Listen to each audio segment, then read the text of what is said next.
Assalamualaikum warahmatullahi wabarakatuh. Kami dari kelompok 8 akan mempresentasikan mengenai struktur pada program C++.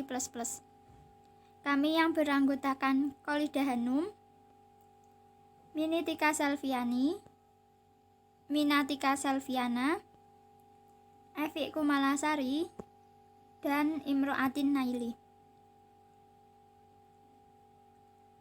Pengertian struktur. Struktur adalah kumpulan elemen data yang digunakan menjadi satu kesatuan.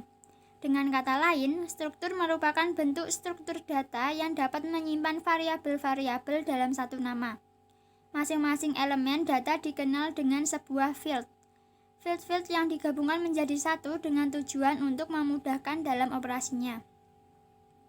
Struktur membantu mengatur data yang rumit, khususnya dalam program besar, karena struktur akan membuat sekelompok elemen data diperlakukan sebagai suatu unit. Deklarasi struktur pada C++. Pendeklarasian struktur selalu diawali dengan kata baku struct, diikuti nama struktur, dan deklarasi field-field yang membangun struktur di antara pasangan tanda kurung kurawal buka dan kurung kurawal tutup yang diakhiri dengan tanda titik koma. Jika terdapat field dengan tipe data yang sama, dapat dideklarasikan bersama dengan dipisahkan oleh tanda koma, sehingga tidak perlu menuliskan tipe datanya berulang-ulang. Bentuk umumnya seperti yang tertera pada layar. Yang kedua, pemakaian struktur pada C++. Untuk menggunakan struktur dapat dilakukan dengan menulis nama struktur yang diikuti dengan nama fieldnya yang dipisahkan dengan tanda titik atau dengan tanda panah. Jika variabel tunggal, maka digunakan tanda titik sebagai pemisah. Tetapi jika variabel pointer, maka digunakan tanda panah sebagai pemisah. Misalnya, dari struktur mahasiswa, kita akan mencetak biodata seorang mahasiswa ke layar, maka penulisannya dapat dilakukan sebagai berikut, seperti yang tertera pada layar. Kemudian yang ketiga, struktur dalam struktur. Suatu struktur juga dapat mengandung suatu struktur yang lain. Artinya, field-field dalam suatu struktur merupakan suatu struktur juga. Misalkan, biodata mahasiswa yang terdiri dari NPM, nama, alamat, dan tanggal lahir. Dengan demikian, maka struktur dibagi dalam 3 struktur, yaitu struktur tinggal, yang berisi alamat tempat tinggal, struktur tanggal lahir, yang berisi data mengenai tanggal lahir, tanggal, bulan, dan tahun, kemudian struktur mahasiswa yang berisi NPM, nama, dan tanggal lahir. Kemudian deklarasi suatu variabel struktur yang bertipe struktur mahasiswa, seperti yang tertera pada layar. Yang keempat, array dalam struct. Suatu struktur juga dideklarasikan menjadi sebuah array apabila hendak menggunakan satu struct untuk beberapa kali. Sebenarnya sama dengan struktur tunggal. Perbedaannya adalah hanya pada saat pendeklarasian variabelnya saja. Bentuk umum pendeklarasian array dari suatu struktur yaitu seperti yang tertera pada layar. Kemudian dideklarasikan suatu variabel bertipe struktur di atas dengan bentuk seperti yang tertera pada layar.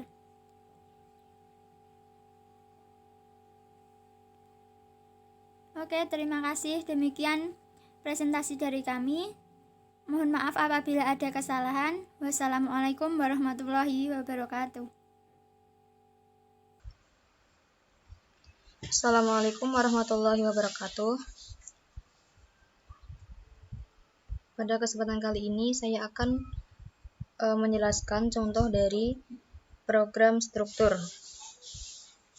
Nah, saya telah membuat contoh program dari struktur ini dan saya akan mengkopinya di sini biar cepat dan efisien. Nah, contoh program struktur yang saya buat itu adalah tentang data mahasiswa.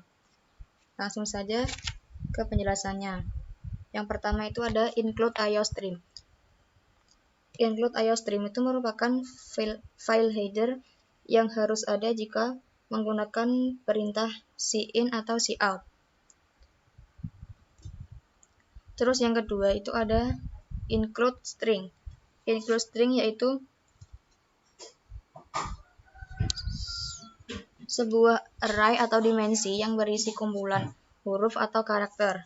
Nah, berarti nanti kalau ada string ini, berarti nanti di bawahnya itu atau input programnya itu nanti ada karakternya atau huruf-hurufnya.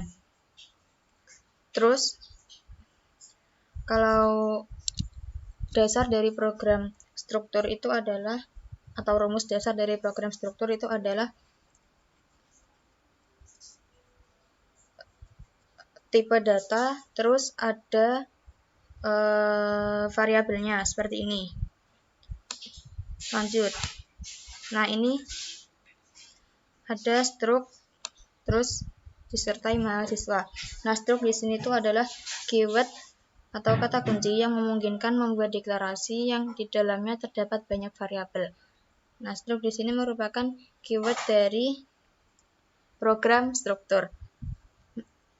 Terus lanjut ke mahasiswa. Mahasiswa ini merupakan variabelnya. Terus kita lanjut ke string, terus nama. Nah, string itu adalah tipe datanya. Di sini kan tadi ada include string. Nah, ini string di sini dimunculkan lagi. String tadi tipe data, nama merupakan variabelnya. Terus yang ini bawahnya sama.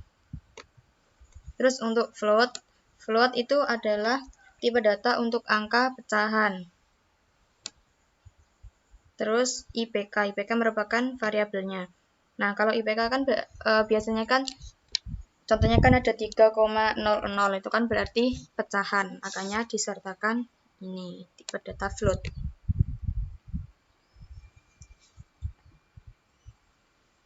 Terus selanjutnya ada int main.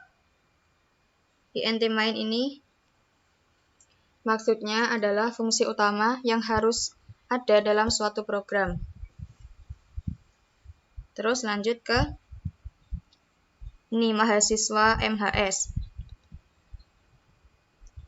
Mahasiswa MHS ini udah masuk ke inputnya. MHS ini adalah singkatan dari mahasiswa. Terus lanjut kita ke MHS titik nama. Kenapa kita menggunakan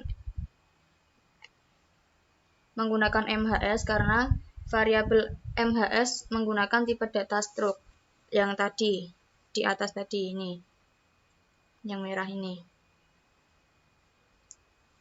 Nah, jadi setiap elemen struk mahasiswa bisa diakses dengan variabel tersebut.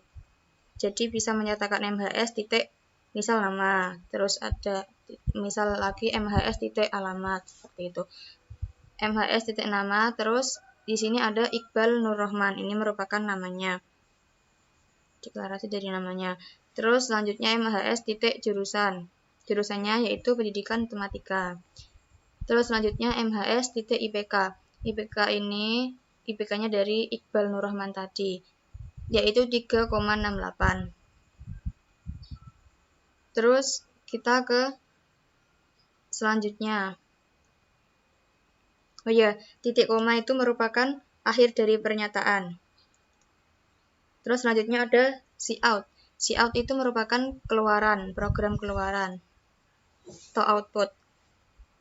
Cout-nya data mahasiswa. INDL itu adalah perintah untuk perpindahan baris. Nah, ini nanti setelah data mahasiswa berarti pindah baris ke ini, ada strap ini. Terus ada cout, keluaran lagi nama. Nah, berarti namanya tadi siapa? MHS titik nama tadi kodenya ini, MHS nama kan ini. Nah, kode MHS nama itu ini. Intinya berarti MHS namanya nanti keluarnya outputnya adalah Iqbal Nur Rahman. Terus ada ENDL. ENDL tadi adalah perintah untuk perpindahan baris. Terus lanjut ke jurusan. Jurusannya adalah MHS titik jurusan, kodenya tadi. Nah, di sini dimasukkan, diinput pendidikan matematika jurusannya. Terus untuk IPK-nya yaitu 3,68. INDL. INDL adalah perintah untuk perpindahan baris. Terus ada titik koma, yaitu tadi akhir dari pernyataan. Terus yang terakhir ada return 0. Menyatakan bahwa program berakhir dengan normal. Ya, seperti itu.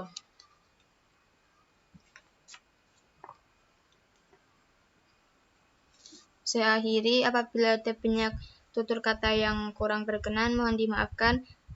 Wassalamualaikum warahmatullahi wabarakatuh.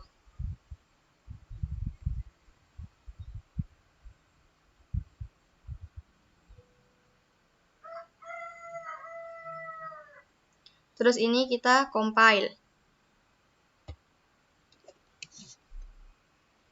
Compile and run. Kasih nama struct latihan.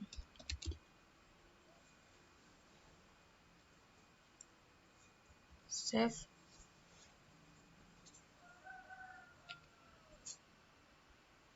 Nah, ini adalah proses compile. Compile. Nanti kalau nggak ada kesalahan, terus ini langsung bisa run, jalan sendiri.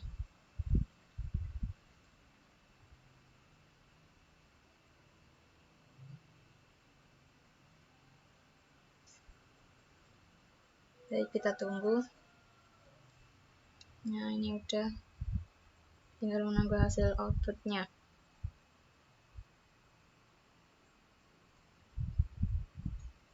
Nah, ini kan ada errornya kan 0, berarti nanti ini bisa di run.